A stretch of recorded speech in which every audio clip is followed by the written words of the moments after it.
समं समस्तैरनन्तपर्यायै दर्पणतलैव सकला प्रतिफलति पदार्थमालिका यत्र परमागमस्य बीजं निषेधजात्यन्नसिन्धुर्विधानं सकलनयविलसितानां विरोधमथनं नमाम्यनेकान्तम् विरोधमथनं नमाम्यनेकान्तम्।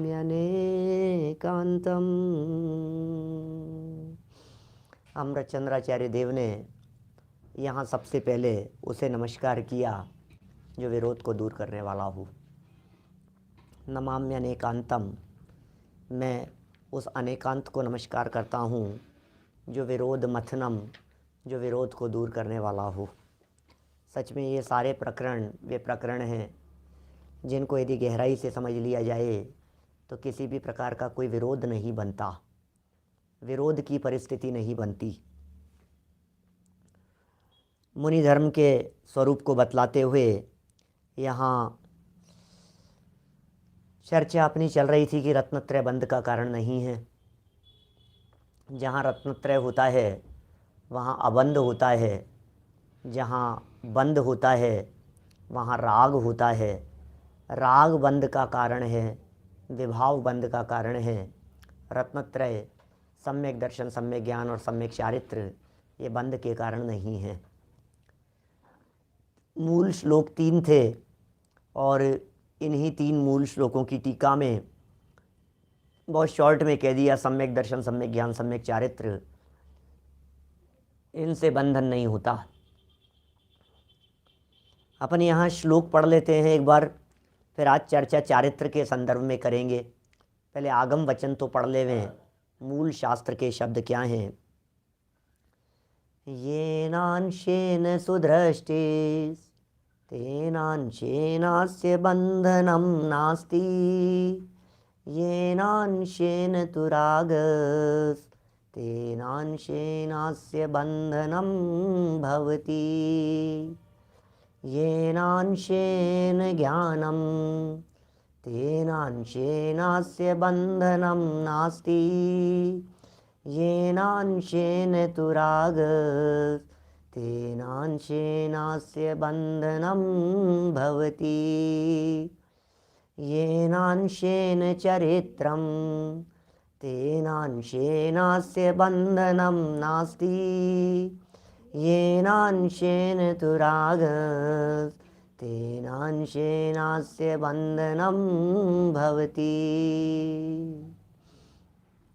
कितने सुंदर शब्दों में इन सब बातों को यहाँ कह दिया गया है। जितने अंश में जितने अंश में जितने अंश में श्रद्धा, ज्ञान और चारित्र की चर्चा की है भैया, जितने अंश में रत्नत्रय है उतने अंश में बंधन नहीं हो सकता है। रत्नत्रय कवच है, जिसने इस कवच को धारण किया उसके बंधन नहीं होता। रत्नत्रय वो कवच है, इस कवच की मौजूदगी में बंधन नहीं होता, इस कवच की मौजूदगी में आश्रम नहीं होता।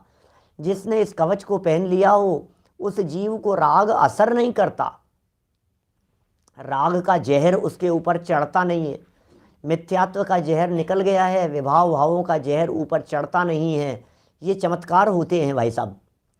देखिए, श्रद्धा की और ज्ञान की चर्चा कर लेने के उपरांत अब हम बढ़ रहे हैं चारित्र की तरफ। चारित्र की विवक्षाओं में राग और वीतरागता कैसी स्थिति बनती है। पेज नंबर देखिए, पुरानी पुस्तकों में 192 नंबर पेज है, गुजराती की पुस्तकों में 180 नंबर पेज है और नई वाली पुस्तकों में 256 नंबर पेज है। 256। कभी कभी ऐसा भी हो सकता है कुछ वाक्य पकड़ में नहीं आते हों तो आप थोड़ा सा बैक जाकर के भी, लाइव प्रवचन में भी थोड़ा सा बैक जाकर आप उसको रिवर्स सुन सकते हैं। ऐसा भी होता है, लाइव चलते हुए भी 2 स्टेप पीछे चले गए तो 10-20 सेकंड पीछे जाकर के कोई वाक्य दोबारा सुनना हो ना आपको, तो लाइव में भी ऐसी फैसिलिटी होती है। आपको लगा कि ये क्या भूल गए, ये क्या बोल दिया इन्होंने, तो आप उसको पीछे सुन सकते हैं। गुजराती में पुरानी पुस्तकों में 171 नंबर पेज हैं। अब ये सब अलग अलग तरह के पेज हो गए, ये 4-5 गुजराती के भी 2 हो गए नई पुरानी, हिंदी के भी 2 हो गए नए पुराने। चलिए गाथा से पकड़िए, श्लोक से पकड़िए। 212 से 214 नंबर तक के श्लोक की व्याख्या चल रही थी। हम जिस पुस्तक में पढ़ रहे हैं 256 नंबर पेज नीचे से देखिए। जितने अंश में चारित्र प्रकट हो गया है, आज थोड़ी सी अलग चर्चा होने वाली है, अलग हटके। जितने अंश में सम्यक चारित्र प्रकट हो गया है उतने ही अंश में कर्म का बंध नहीं है। माने कर्म का बंध कहाँ नहीं है? बोले जितने अंश में चारित्र प्रकट हो गया है ना, उतने अंश में कर्म का बंध नहीं है। और जितने अंश में राग द्वेष भाव है, हम क्या बताएं आपके कितने अंश में राग द्वेष है, उतने ही अंश में कर्म का बंधन है। ऊपर की तरह यहाँ भी समझ लेना चाहिए। अब रोज़ रोज़ कितनी चर्चा करें, बार बार में वही वही चर्चा करते हुए भी बोरियत सी महसूस होने लगती है। आज देखिए, बहिरात्मा के मिथ्या चारित्र, सम्यक चारित्र रंच मात्र भी नहीं है। जीव है बहिरात्मा, उस बहिरात्मा के मिथ्या चारित्र है, उसके सम्यक चारित्र तो रंच मात्र भी नहीं है। बहिरात्मा जीवों के गुणस्थान होता है पहला, बहिरात्माओं के पहला गुणस्थान है। बहिरात्मा माने बाहर में जो आत्मपन की कल्पना करते हैं वे बहिरात्मा हैं, वे मिथ्या दृष्टि हैं। गुणस्थानों की दृष्टि से उनके पहला ही गुणस्थान है। सम्यक चारित्र रंच मात्र भी नहीं है। मिथ्या चारित्र तो पूरी तरह से है, सम्यक चारित्र रंच मात्र भी नहीं है। अतः उसके राग द्वेष की पूर्णता होने से कर्म का पूर्ण बंध है। देखो, यदि इन लाइनों की थोड़ी बहुत गहराई में जाकर के, अभी तो मैं सिर्फ लाइन लाइन से चलता हूँ, थोड़ी बहुत इसके पैरेलल चलते हुए मैं आपसे चर्चा करने लगूँ तो इतना विस्तार किया जा सकता है। बहिरात्मा है, अब बहिरात्मा होते हुए, गुणस्थान पहला होते हुए व्रत प्रतिमा नियम संयम आदि का पालन करे तो भी ये कह रहे हैं उसके कर्म का पूर्ण बंध है, क्योंकि वो बहिरात्मा है। सम्यक चारित्र रंच मात्र भी नहीं है। माने सम्यक चारित्र है या नहीं है, इस बात की नाप बाहर से नहीं होती, इस बात की नाप अंदर से होती है, बहिरंग से नहीं होती। अंदर में उस जीव की क्या पोजीशन है, उससे इस बात का निर्णय होगा। कह रहे हैं बहिरात्मा के मिथ्या चारित्र हैं, सम्यक चारित्र रंच मात्र भी नहीं है। अतः उसके राग द्वेष की पूर्णता होने से कर्म का पूरी तरह से बंध है, पूरा बंध है उसके। ये तो हो गई बहिरात्मा की बात। अब बात करते हैं परमात्माओं की। परमात्मा के पूर्ण सम्यक चारित्र होने के कारण रंच मात्र भी कर्म का बंध नहीं है। बहिरात्मा, वही 3 तरह के आत्मा की चर्चा पीछे कह दी थी, एक बहिरात्मा, एक अंतरात्मा, एक परमात्मा। परमात्माओं के बिल्कुल बंध नहीं होता, बहिरात्माओं के बहुत बंध, पूरा बंध होता है। ये 2 बात हो गई। अब तीसरी अंतरात्माओं की चर्चा कर रहे हैं। अंतरात्मा के जितने अंश में राग द्वेष का भाव का अभाव है उतने अंश में कर्म का बंध नहीं है अंतरात्माओं के, और जितने अंश में राग द्वेष है उतने अंश में कर्म का बंध है। अभी भी तो वास्तव में ट्रिपल हो गई ये बात। पहले ज्ञान के बारे में कह दी, फिर श्रद्धा के बारे में कह दी, फिर चारित्र के बारे में कह दी। घूम फिर करके अपने को ऐसा लग रहा है यार वही तो बात कह रहे हो, आगे बढ़ो ना थोड़ा सा। अब थोड़ी सी नई बात कह रहे हैं, थोड़ा सा समझने जैसा प्रकरण है, विशेष रूप से नए लोगों के लिए समझने का है और पुराने अभ्यासी लोगों के लिए रिवीजन है। भावार्थ, मोहनी कर्म के 2 भेद हैं, ध्यान दीजिएगा। मोहनी कर्म के 2 भेद हैं। बोले एक का नाम है दर्शन मोह और एक का नाम है चारित्र मोह। पक्का कर लीजिए अपने दिमाग में, पक्का कर लीजिए अपने उपयोग में। एक का नाम दर्शन मोह, एक का नाम चारित्र मोह। मोह 2 तरह के होते हैं, मोहनीय कर्म 2 तरह के होते हैं। मोहनी कर्म वही है जो 8 कर्मों में एक कर्म है, विशेष जानना हो तो कल से हम चर्चा शुरू कर रहे हैं कर्म सिद्धांत की। आपको लगेगा पुरुषार्थ सिद्धि उपाय छोड़ देंगे क्या, कि नहीं नहीं, अगली जो श्लोक शुरू हो रहा है उसमें बंधों की तो चर्चा कर रहे हैं। अगले श्लोक में 215 नंबर श्लोक से कर्म सिद्धांत की चर्चा प्रारंभ कर रहे हैं। 1-2 दिन चलेगी कर्मों के संदर्भ में थोड़ी विशेष बात। तो अभी कह रहे हैं जो मोहनीय नाम का कर्म था, जिसे कर्म का राजा कहा जाता है, जो कर्म में प्रधान कहा जाता है, प्रमुख कहा जाता है, उसके 2 बड़े पार्ट हैं। एक का नाम है दर्शन मोहनीय, दूसरे का नाम है चारित्र मोहनीय। आधी आधी लाइन में इनकी परिभाषा दे रहे हैं नीचे। दर्शन मोह के उदय से मिथ्या दर्शन होता है और चारित्र मोह के उदय से मिथ्या चारित्र अर्थात अचारित्र होता है। वापस समझिए बात क्या कहना चाहते हैं। दर्शन मोहनी के उदय से तो श्रद्धा, मान्यता, अभिप्राय, इंटेंशन वो गड़बड़ा जाता है, मूल में भूल बैठी हुई है। ये दर्शन मोहनी का काम है। श्रद्धा से विचलित है, श्रद्धा का कुछ होश नहीं है इसको, वस्तु स्वरूप की खबर नहीं है इसको। ये श्रद्धा की जो विपरीतता है ये दर्शन मोहनी का काम है। और गुस्सा बहुत तेज आ रहा है, बोले ये चारित्र मोहनी का काम है। पहले दोनों अपने उपयोग में क्लियर हो जाने चाहिए, भाव वसन हो जाना चाहिए। संजय जी दीवान साहब बोलो, ये बिल्कुल भाव भाषण हो जाना चाहिए हमारे को। जैसे ही कहा दर्शन मोहनीय, हमारे उपयोग में बिल्कुल पिक्चर क्लियर हो जानी चाहिए। दर्शन मोहनीय माने क्या है, बोले दर्शन मोहनी का मतलब श्रद्धा का घात करने वाला।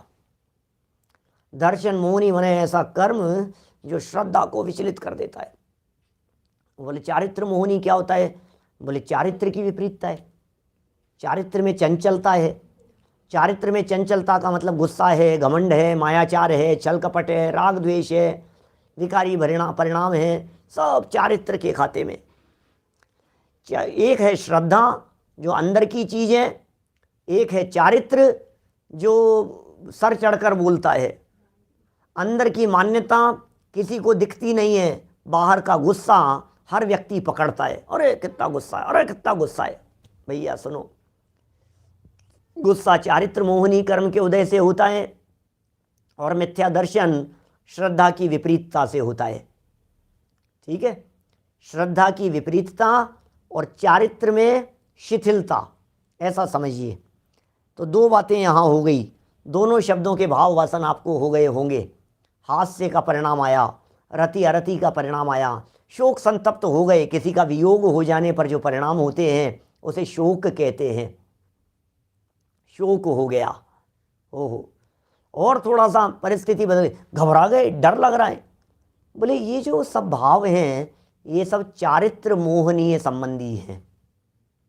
मोटे मोटे विभाजन कर दिए अपन ने, एक दर्शन मोहनीय, एक चारित्र मोहनीय। अब बड़ी गजब का प्रकरण है, थोड़ा दिल थाम के बैठना, स्वाध्याय विशेष अभ्यासी लोग और नए लोग भी। ये कहते हैं चारित्र के 2 भेद हैं। चारित्र के 2 भेद, ये क्या होता है भाई साहब? चारित्र के 2 भेद कौन से होते हैं? सुनो, एक स्वरूपाचरण और दूसरा संयमाचरण। बहुत सारे लोगों ने शब्द ही नए सुने होंगे। एक चारित्र का नाम है स्वरूपाचरण और एक है संयमाचरण। संयम जहाँ है वो संयमाचरण है और स्वरूप में जहाँ लीनता है वो स्वरूपाचरण है। 2 अर्थ बता रहा हूँ दोनों का। स्वरूपाचरण, सम्यक्त्वाचरण भी कह देते हैं कभी, और एक संयमाचरण। संयम ले लिया साहब, संयम ले लिया, मुनि हो गए साहब, प्रतिमाधारी हो गए साहब, श्रावक हो गए साहब, 7वीं प्रतिमाधारी हैं, और 10वीं प्रतिमा वाले हैं, 11वीं प्रतिमाधारी हो गए, घर छोड़ दिया, एलक शुल्लक हो गए। तो ये जो चारित्र है ये है संयम, मुनि हो गए, ये है संयमाचरण चारित्र। ठीक है, और एक है स्वरूपाचरण चारित्र। स्वरूप और संयम, चारित्र 2 प्रकार का कह दिया है यहाँ। चारित्र के भेद 2 प्रकार के कहे हैं। शब्द याद रखना, कंफ्यूजन बिल्कुल भी नहीं होना चाहिए। चारित्र के दो भेद हैं, एक स्वरूपाचरण, दूसरा संयमाचरण। ठीक है, इसमें इनमें से जगन्य स्वरूपाचरण तो चतुर्थ गुणस्थान में प्रकट होता ही है। बिल्कुल सही कहा संतोष जी साहब। स्वरूप आचरण, संयम आचरण, बस दो दो शब्द कर दो। स्वरूप में चर्या वो स्वरूपाचरण है, संयम में आचरण वो संयमाचरण है। दो हो गए, ठीक है ना। अभी यथाख्यात तो हमने पढ़ा ही नहीं है, आप पहले कहाँ पूछ रहे हैं? अभी तो नीचे चल करके आएगा, जब आएगा तब पढ़ लेंगे अपन, है ना। अभी चिंता नहीं करें आप, बस चक्कर ये है, आप यदि हमारे साथ में रहेंगे तो सब बातें क्लियर होती चली जाएगी। साथ मत छोड़िए, न पीछे जाइए न आगे जाइए, जहां हम चल रहे हैं वहीं चलते रहिए। देखिए जरा बात क्या है। चारित्र दो प्रकार का। पहला चारित्र कहा स्वरूपाचरण। स्वरूपाचरण चारित्र चौथे गुणस्थान से शुरू होता है और आगे तक चलता है स्वरूप में रमणता। सुनिए स्वरूपाचरण। अब क्या श्रेणी चढ़ने वाले जीवों के, मुनिराजों के, भावलिंगी संतों के, उनके भी स्वरूपाचरण ही होता है क्या। लेकिन इस स्वरूपाचरण की शुरुआत होती है चौथे गुणस्थान वालों से। कुंद कुंद महाराज ने इसके लिए सम्यक्त्वाचरण शब्द का प्रयोग किया है क्या। ठीक है ना। देखिए आगे आएंगे अभी शब्द, अभी सब दो तीन चार तरह के चारित्रों की चर्चा करेंगे। अभी नीचे आएंगे, आने वाले हैं। क्या कह रहे हैं? सम्यक्त्वाचरण चारित्र। कैसा चारित्र होता है? ये फर्स्ट स्टेप वाला चारित्र है, ये चौथे गुणस्थान में है, ये चौथे गुणस्थान वाला चारित्र है। देखिए अब जो दूसरा चारित्र है, उस दूसरे चारित्र के दो भेद हैं क्या। दूसरे चारित्र के दो भेद कह रहे हैं यहां। क्या नाम है यहां? तो इन्होंने कहा तथा संयमाचरण के दो भेद हैं, एक देश और सर्वदेश। ये संयमाचरण है क्या? बोलो। संयमाचरण के दो भेद हो गए। देखो स्वरूपाचरण तो दिखता ही नहीं है क्या। स्वरूपाचरण तो दिखता ही नहीं है, पता ही नहीं लगता है। वो तो चौथे गुणस्थान में जो स्टार्टिंग लेवल हुई वो दिखा नहीं। मैं इसको इस तरह से समझाता हूँ, हमारे बहुत सारे विद्वान साथी लोग भी हैं। मैं ऐसा कहता हूँ साहब कि पहले भी शायद कहिए कि आपके बीच में, पता नहीं, बीज बोया हमने जमीन में, है ना। अब जमीन में बीज बोया और वो बीज अंकुरित हो गया। जमीन से 3 इंच नीचे हमने बीज डाला था, 3 इंच नीचे डाला था जमीन के अंदर। अब उसका जो अंकुर फूटेगा वो 3 इंच नीचे ही आएगा ना। अंकुरित कहाँ होगा? वो 3 इंच नीचे होगा ना, क्योंकि बीज वहां है। पौधा जब निकलना शुरू होगा तो 3 इंच नीचे से आएगा ना। बीज तो इस जगह पर है और यहां तक जमीन है, ये धरती है, ये जमीन है, और इस जमीन के नीचे ये इस जगह पर जाकर के बीज डला हुआ है, इस कॉर्नर पर। अभी कह रहे हैं जिस जगह पर बीज डला है यहां से अंकुरित होकर बढ़ना शुरू हुआ क्या। ये बढ़ना शुरू हुआ, इतना बढ़ गया, अभी जमीन के अंदर अंदर ही है। मैं आपसे पूछता हूं ये चारित्र हुआ कि नहीं हुआ? बताओ। वृद्धि हुई कि नहीं हुई? बदलाव हुआ कि नहीं हुआ? परिस्थिति बदली कि नहीं बदली? बदल तो रही है, बढ़ भी रहा है, अंकुरित भी हो गया है, चारित्र भी है, लेकिन दिखा नहीं अभी। दिखेगा कब? जब जमीन से ऊपर आएगा तब। समझ में आ रही है बात? इसलिए पंचम गुणस्थान वाले का चारित्र दिखता है, चौथे गुणस्थान वाले का चारित्र दिखता नहीं है, प्रकट हो गया है। कल जो हमने 3 प्रकार की सुइयों का उदाहरण दिया था, तीनों सुइयों की दिशा एक तरफ होती है, वहां जो नई चलती हुई दिखाई दे रही है वो भी चल रही है या नहीं? क्या ख्याल में आई बात? बहुत महत्वपूर्ण बात है। प्रकरण थोड़ा सा समझने योग्य है, भेद प्रभेद थोड़े से अपने उपयोग में बिठाने योग्य है। पहले मोहनीय कर्म के भेद किए, उनका चैप्टर अलग उठा करके रख दीजिए। मोहनी कर्म वाले का दर्शन मोहनी और चारित्र मोहनी, इनको तो अलग रख दो। अब इधर साइड में चर्चा कर रहे हैं चारित्र की। चारित्र मोहनीय की नहीं, कर्म की नहीं, चारित्र के 2 भेद बतला दिए, स्वरूपाचरण और संयमाचरण। फिर संयमाचरण के फिर 2 भेद बतला दिए। संयमाचरण के कौन कौन से? बोले एक देश और सर्वदेश, ये संयमाचरण के भेद है। ठीक है।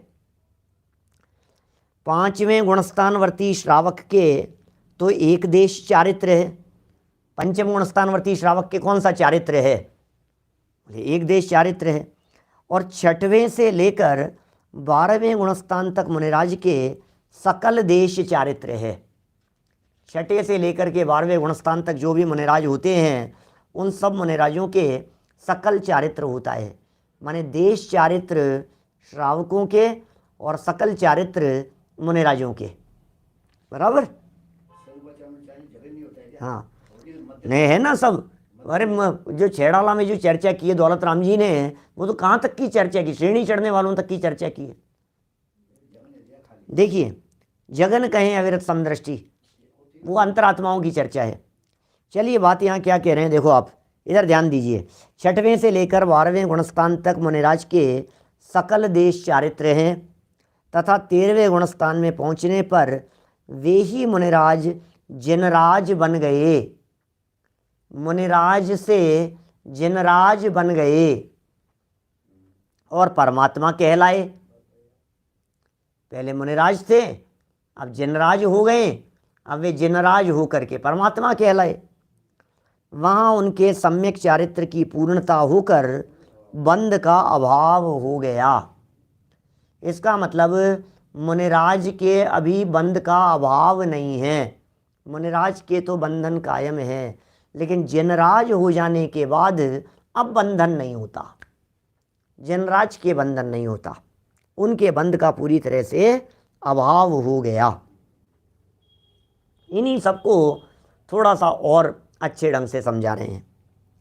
जितना जितना उन कषायों का अभाव होता जाता है,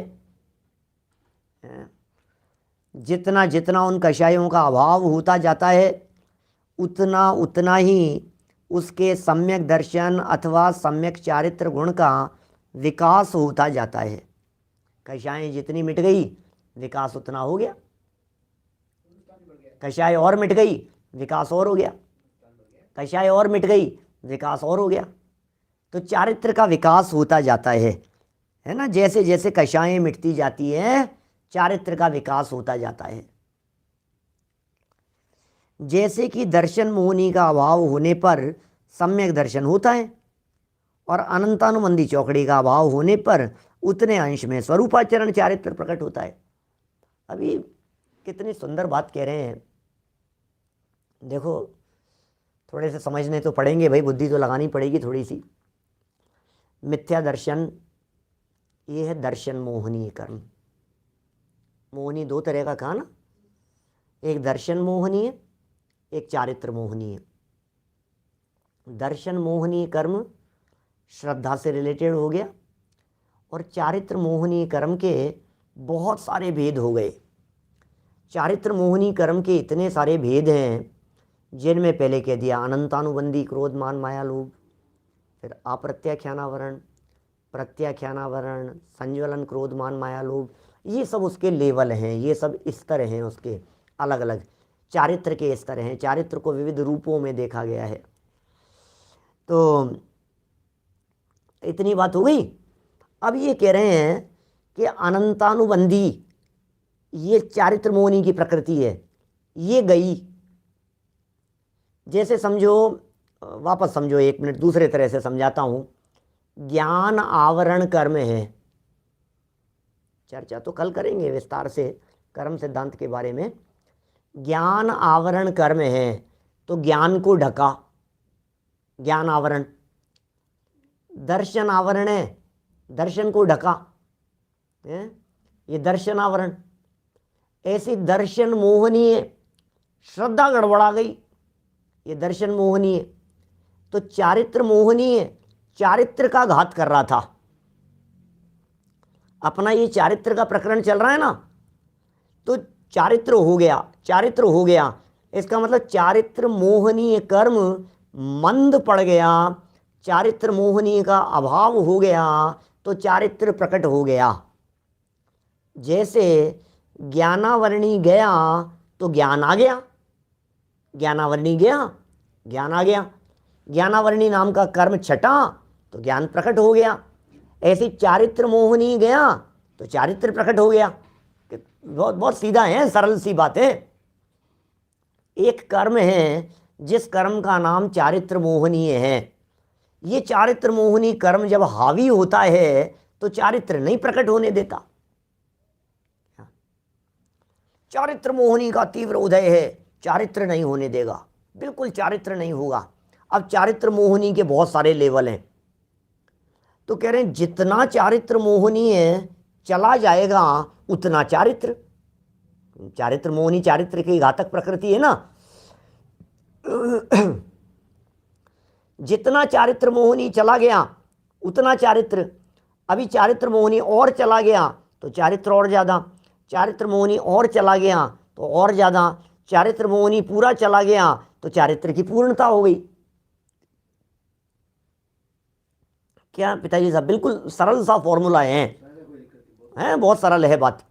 अब ये कह रहे हैं कि जिस व्यक्ति के चारित्र मोहनी का अनंतानुबंधी चला गया तो उस व्यक्ति के जितनी अनंतानुबंधी गई है उतना चारित्र होगा कि नहीं होगा, ये बताओ। उतना चारित्र उसके जीवन में होना चाहिए कि नहीं होना चाहिए। कि साहब दिख तो नहीं रहा है। अरे नहीं दिखने का क्या सवाल है, नहीं दिखने की बात मत करो आप मेरे से। नहीं दिखने की बात करेंगे तो फिर हम आपसे ये कहेंगे, हमें एक बात बतला दीजिए, उल्लू को सूर्य दिखता है या नहीं दिखता है? आपको बात अटपटी सी लग रही होगी, लेकिन मेरे बीच में पूछ रहा हूं मैं आपको। उल्लू होता है ना, आउल, क्या उसको सूर्य दिखता है या नहीं? नहीं दिखता। उसने कभी सूर्य नहीं देखा। उल्लू रात को जगता है, दिन में सोता है। उल्लू को सूर्य की रोशनी में कुछ नहीं दिखता, उसको अंधेरे में दिखता है उल्लू को। तो उसने सूर्य कभी नहीं देखा। तो प्रश्न मेरा यह है कि सूर्य का सद्भाव है या नहीं? एक दिन सारे उल्लुओं ने मीटिंग की और मीटिंग करके ये घोषणा की कि ये लोग सब सूर्य सूर्य की बातें करते हैं। अपन एक प्रस्ताव पास कर देते हैं कि इस दुनिया में सूर्य का अस्तित्व ही नहीं होता। सब लोगों ने मिलकर के नक्की कर दिया सूर्य होता ही नहीं है इस दुनिया में। सब लोग मिलकर के, बोलो भैया तुम्हारा क्या कहना है? कोई ऑब्जेक्शन, कोई ऑब्जेक्शन, कोई ऑब्जेक्शन। सर्वसम्मति से प्रस्ताव पास कर दिया गया कि होता ही नहीं है। अरे भाई तुम्हें नहीं दिखता, इसका मतलब अस्तित्व से इनकार नहीं किया जा सकता है क्या? कितना मतलब प्रकरण जो है बहुत समझने जैसा है। चारित्र दिखता नहीं है साहब, चारित्र दिखता नहीं है साहब। अभी तो हमने कहा अंडरग्राउंड है, अभी ऊपर आएगा तो दिखेगा। जमीन के अंदर जो निकला है 6 इंच नीचे लगाया था तो 6 इंच तक तो बढ़ा है कि नहीं? जितना 6 इंच तक बढ़ा है उतने को बढ़ना कहोगे या नहीं कहोगे? वो अनंतानुबंधी के अभाव वाला चारित्र है क्या? बोलो अभी अभी और ऊपर चलो, इससे ऊपर। तो जब थोड़ा सा निकला है जमीन से थोड़ा सा ऊपर तो फिर प्रतिमाधारियों की स्थिति हो गई, और वट वृक्ष खड़ा हो गया बड़ा तो महाव्रतियों जैसी स्थिति हो गई। सर पर चढ़ करके बोलता है इतना चारित्र है। ठीक है ना? देखिए क्या कह रहे हैं, 257 पेज पर जहाँ चर्चा चल रही है, नीचे देखिए जरा। जैसे कि दर्शन मोहिनी का अभाव होने पर, क्या, जैसे कि दर्शन मोहिनी का अभाव होने पर सम्यक दर्शन होता है, और अनंतानुबंधी चौकड़ी का अभाव, चौथे गुणस्थानवर्ती के सम्यक दृष्टि के अविरति है, व्रत नहीं है अभी उसके बावजूद भी ये कह रहे हैं उसके अनंतानुबंधी का अभाव होने पर उतने अंश में स्वरूपाचरण प्रकट हो गया है। उतने अंश में माना है हमने, हम कोई चारित्रवंत नहीं कह रहे हैं उनको। अप्रत्याख्यानावरण चौकड़ी का अभाव होने से देश चारित्र प्रकट होता है। अप्रत्याख्यानावरण है, देश चारित्र हो गया, ठीक है। सेकंड नंबर वाली कशाई चौकड़ी थी, चारित्र और बढ़ गया एक लेवल। प्रत्याख्यानावरण चौकड़ी का अभाव होने से सकल चारित्र प्रकट होता है। एक कशाई चौकड़ी और चले गई, सकल चारित्र हो गया। तथा संज्वलन चौकड़ी और 9 कषाय का अभाव होने से यथाख्यात चारित्र प्रकट होता है। मोहनी कर्म का पूरी तरह से अभाव होने पर यथाख्यात चारित्र कहलाता है। क्या, 11वें गुणस्थान से यथाख्यात चारित्र कहलाता है। 10वें गुणस्थान तक चारित्र जो है वो यथाख्यात नहीं है। यथाख्यात माने अब पूरा हो गया ऐसा समझ लो आप। यथाख्यात पूरी तरह से चारित्र का नाम यथाख्यात चारित्र है। चारित्र की पूर्णता है 11वें 12वें गुणस्थान में, क्योंकि मोह का और राग द्वेष का रंच मात्र भी सद्भाव वहां नहीं है। तो संज्वलन चौकड़ी और नव 9 कषाय का अभाव होने से, 9 कषाय समझ गए आप? 9 कषाय माने ईशत कषाय, 9 माने है ईशत, नव माने है अल्प, हास्य, रति, अरति, शोक, भय, जुगुप्सा, स्त्रीवेद, पुरुषवेद, नपुंसकवेद, इसका नाम है अल्प कषाय। इनका अभाव होने से यथाख्यात चारित्र प्रकट होता है, यथाख्यात चारित्र होता है। इस तरह इस मोहनीय कर्म की 25 प्रकृतियां ही जीव को राग द्वेष होने में निमित्त कारण है। बोलो, राग की चर्चा चल रही थी, हैं? राग की चर्चा चल रही है, जितना राग है उतना बंधन है। तो कह रहे हैं राग तो चारित्र मोहनी का काम है। इसका मतलब जहाँ तक चारित्र मोहनी कर्म प्रकृति का उदय रहेगा वहाँ तक राग रहेगा, और जहाँ चारित्र मोहनी कर्म प्रकृति मिट जाएगी वहाँ राग का अभाव हो जाएगा। राग का अभाव कैसे होगा? बोले स्वरूप में लीन हो गया तो पर का अवलंबन नहीं रहा और राग द्वेष मिट गए, यथाख्यात चारित्र हो गया।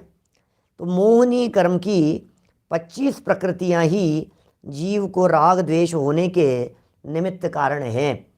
देखिए, जितने ऊपर से ये भेद प्रभेद आदि जो बतलाए हैं, इन भेद प्रभेदों को आपको चार्ट बना करके नोट करना पड़ेगा।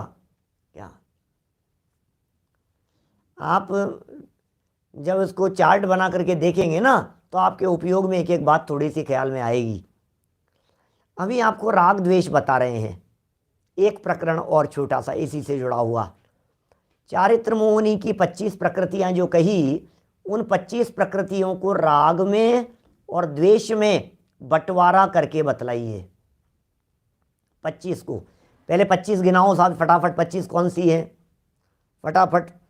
तो कहा साहब 25 तो 4 4 4 4 16। 25 कौन कौन सी है?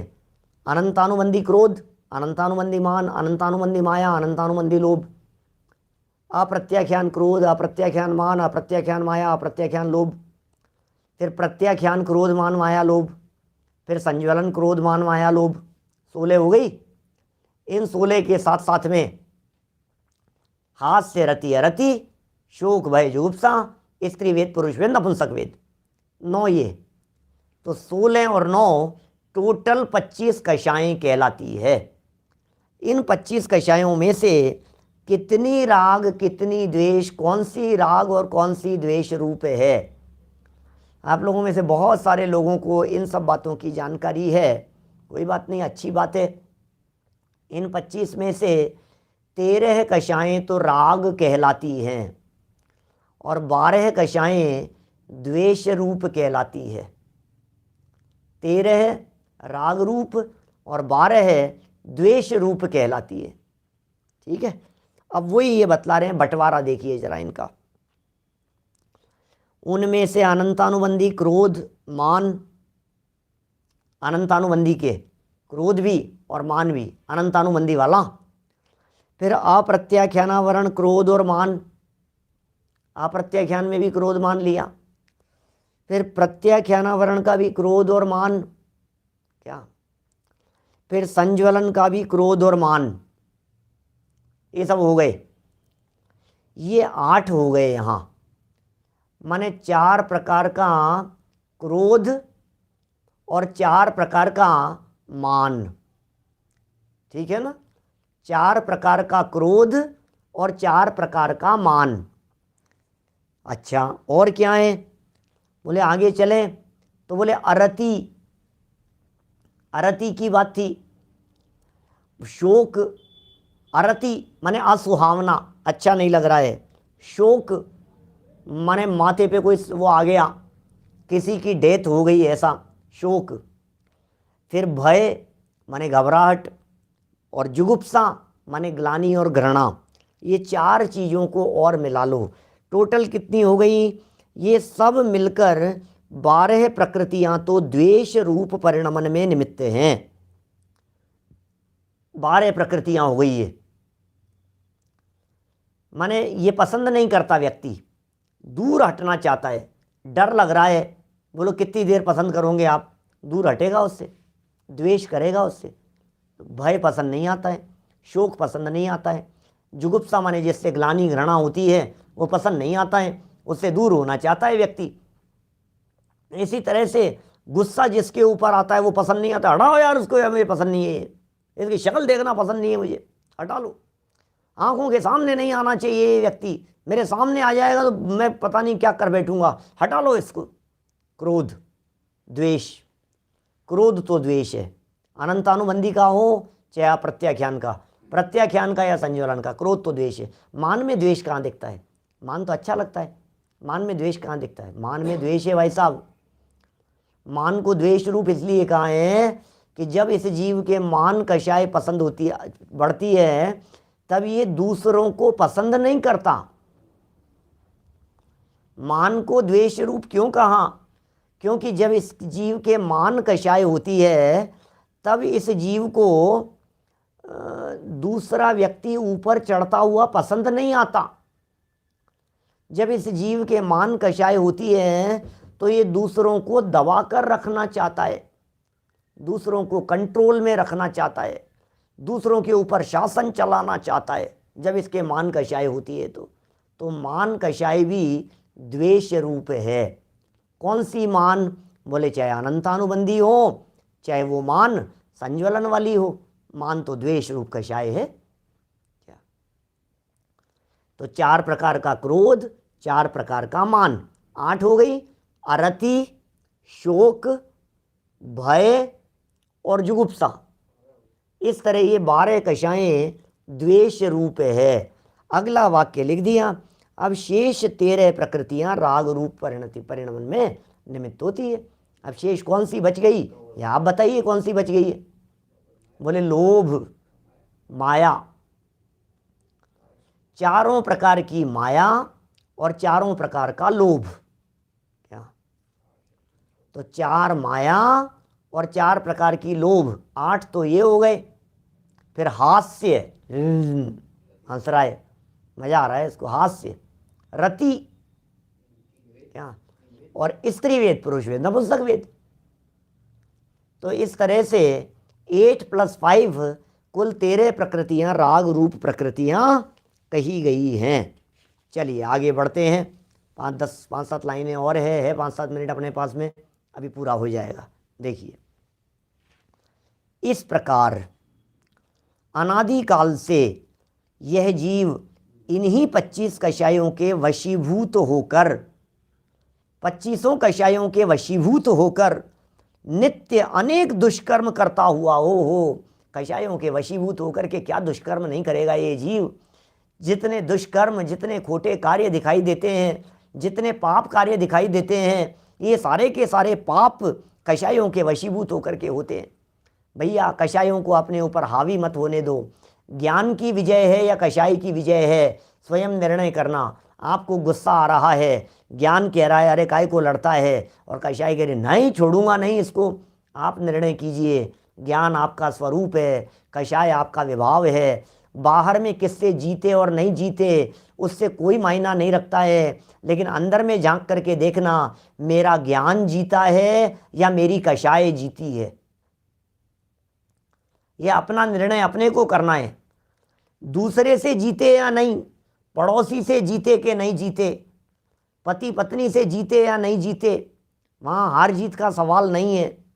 पड़ोसी से, रिश्तेदारों से, कोर्ट केस में हम जीत गए हम हार गए, सुनो भैया जीतने और हारने का चक्कर वहाँ से मत करो, अंदर ही लड़ाई लड़ो। कौन जीता और कौन हारा, दो धाराएं अंदर चल रही हैं, एक का नाम है राग, एक का नाम है ज्ञान। ये ज्ञान है जो हार्ट की तरफ जा रही है, ये ज्ञान है। दूसरी तरफ राग है, राग है ये बंधन है, ज्ञान है ये अबंध है। ज्ञान जीता या राग जीता, ज्ञान जीता या कषाय जीती, आप निर्णय कीजिए। गुस्सा आ गया मुझे, आपके गुस्से आने पर कौन जीत रहा है, आपका ज्ञान विजय को प्राप्त कर रहा है या आपकी कषाय विजय को प्राप्त कर रही है। अपने ही अंदर में टटोलते रहो, एकांत में बैठे बैठे बोलो। भाई भाई का झगड़ा हो गया और दोनों भाई झगड़ रहे हैं, कोई बात नहीं, और दोनों हमारा प्रवचन सुनते हैं, तो भैया हम दोनों को कहना चाहते हैं आपने जो झगड़ा किया है अब अकेले में बैठकर ये निर्णय करना कौन जीता। अरे मैं जीत गया, मुझे ही जीतना है। भैया मैं मतलब कौन, तुम्हारे अंदर दो चल रहे हैं, उससे नहीं जीतना है, इधर इस विभाव को जीतना है, इधर इस कषाय को जीतना है, इस राग द्वेष को जीतना है। इसको किससे जीतेगा कि ज्ञान से जीतेगा। जब ज्ञान जीतेगा तो राग द्वेष हार जाएगा, राग द्वेष जब विजय को प्राप्त होगा तो ज्ञान हार जाएगा। अरे ज्ञान की हार ही अपनी हार है और राग द्वेष की हार ही अपनी जीत है। किसमें अपनी जीत समझें अपन, हमारी जीत किसमें है, अपनी जीत किसमें समझें बोलो। ये सिखा रहे हैं यहाँ, बड़े सुंदर बात है। बातें ऐसी है जो दिल को ऐसा लगे कि अपन अपने आप को देखें। भाई साहब क्या अपन अपने आप को देखें, कौन किसको जीत रहा है। ज्ञान ने राग को जीता कि राग ने ज्ञान को जीता। आपका ज्ञान हावी होता है कषायों के ऊपर या कषायें हावी होती है ज्ञान के ऊपर, कौन किसके ऊपर हावी होता है बोलो। कि नहीं नहीं साहब कषायें ज़्यादा हावी हो रही, कषायें हावी होती हैं तो ज्ञान हार जाता है। ज्ञान की हार अपनी हार है, समझ की हार अपनी हार है। दादा ने बहुत सुंदर लिखा सत्य की खोज में, ज्ञानी और अज्ञानियों की जब लड़ाई होती है तो अज्ञानी की जीत होती हुई दिखाई देती है पूरे दुनिया में। कौन जीतेगा बोलो, ज्ञानी और अज्ञानी की लड़ाई में कौन जीतेगा। तो पता है क्या लिखा उन्होंने, बोले अज्ञानी जीतता है, अज्ञानी जीतता है। क्यों, क्योंकि लड़ाई का प्रसंग है ना। ज्ञान लड़ाता नहीं है, कषाय लड़ाती है, कषाय लड़ाने का काम करती है। अब एक तरफ है ज्ञानी और एक तरफ है अज्ञानी। सुनना 2 मिनट एक्स्ट्रा लगेंगे, सुनिए। एक तरफ है ज्ञानी और एक तरफ है अज्ञानी। ज्ञानी को 2 धाराएं चल रही है, अंदर में ज्ञान भी चल रहा है और गुस्सा भी आ रहा है। छदमस्त है ना, अभी घर गृहस्थी वाला है, गुस्सा भी आ रहा है और ज्ञान भी है। ज्ञानी को गुस्सा आ रहा है, वो कह रहा है यार लड़ूंगा मैं तो, और उसी समय अंदर में चलता हुआ इस ज्ञानी के ज्ञान कह रहा है मुझे लड़ना नहीं है, मुझे लड़ना नहीं है। फिर लड़ना नहीं है, थोड़ा शांत होता है, फिर गुस्सा तेज आता है, क्रोध तेज होता है तो कहता है नहीं लड़ूंगा। तो दोनों चल रहा है, ठीक है। अभी ये जो है दूसरा वाला पार्ट माने अज्ञानी व्यक्ति, ये अज्ञानी व्यक्ति क्या कर रहे हैं, इसका ज्ञान भी कह रहा है लड़ो, इसका चारित्र भी कह रहा है लड़ो, इसकी कषाय भी कह रही है लड़ो, तो ये सब तरफ से फुल पावर के साथ में लड़ता है। और ज्ञानी ये कहता है भाई, ये ज्ञानी अंदर ही लड़ रहा है। ज्ञानी को 2 लड़ाई लड़नी है, एक सामने वाले से लड़ना है और एक अपनी कषाय से लड़ना है। क्या करें, इसलिए ज्ञानी हारता, ये बेचारा चुप हो जाता है। ज्ञानी चुप हो गया, इसका मतलब ये लड़ता लड़ता लगता है ये जीत गया, लेकिन सच्चाई यह है कि ज्ञानी का ज्ञान जीत गया, विजय ज्ञान की हुई है। यहां समझा रहे हैं? क्या करें बोलो? 25 कषायों के वशीभूत होकर के, अरे अरे कषायों के वशीभूत होकर के, हमने विभाव के वशीभूत होकर के, कषाय के वशीभूत होकर के, क्रोध के वशीभूत होकर के, मान के वशीभूत होकर के, मायाचार लोभ के वशीभूत होकर के दुष्कर्म करता हुआ संसार में परिभ्रमण कर रहा है। आज तक क्या अनर्थ नहीं किए हमने इन कषायों के कारण, अनंत अनर्थ किए हैं हमने इन कषायों के वशीभूत होकर के। अतः इसलिए 8 कर्मों में इस मोहनी कर्म को सर्वप्रथम जीतना चाहिए। चारित्र मोहनी है ना, इसको जीतो, कषाय को जीतो, दुनिया को मत जीतो। ये कहता है मैंने इसको जीत लिया, ये कहता है मैंने पड़ोसी को जीत लिया। अरे पड़ोसी को नहीं जीतना है, अपनी कषाय को जीतना है। क्या भाई को नहीं जीतना है, अपनी कषाय को जीतना है। कषाय को जीतना है इसका मतलब कषाय को मिटाना है, वो ज्ञान की विजय है। कषायों के वशीभूत होकर के क्या क्या अनर्थ नहीं किए, इसलिए मोहनी कर्म को सर्वप्रथम जीतना चाहिए। जब तक मोहनी कर्म का पराजय न हो, जब तक इसका पराजय नहीं हो, तब तक शेष कर्मों की पराजय हो ही नहीं सकती। इसलिए सर्वप्रथम सम्यक दर्शन प्राप्त करके दर्शन मोह का, फिर सम्यक ज्ञान से ज्ञानावरण का, और सम्यक चारित्र से चारित्र मोहनी का नाश करके सम्यक रत्नत्रय प्रकट करना चाहिए। जब कोई भी जीव इसी क्रम से कर्मों का नाश करके आत्मा के गुणों का विकास करेगा, तभी वह अपने ध्येय को प्राप्त कर सकेगा। यही ध्येय को प्राप्त कर लेने की विधि है। अब ये जो अंतिम कुछ लाइनें पढ़ गए हैं, थोड़ा सा 2-4 मिनट इनकी चर्चा करते हुए कल अपन चर्चा करेंगे। आत्मा का कर्मों का बंद कराने वाला कौन, माने बंद कैसे होता है, बंद की प्रक्रिया क्या है, बंद के प्रकार क्या हैं। स्वतंत्र प्रकरण है, बड़ा सुंदर प्रकरण है, इसी से जुड़ा हुआ प्रकरण है। कैसा बंद, कौन सा बंद, प्रकृति, प्रदेश, स्थिति व अनुभाग, ज्ञानावरण, दर्शनावरण, इन सब कर्मों की क्या पोजीशन है, इन सब की चर्चा अपन कल करेंगे। अभी की बात को यहीं विराम देते। जनवाणी स्तुति।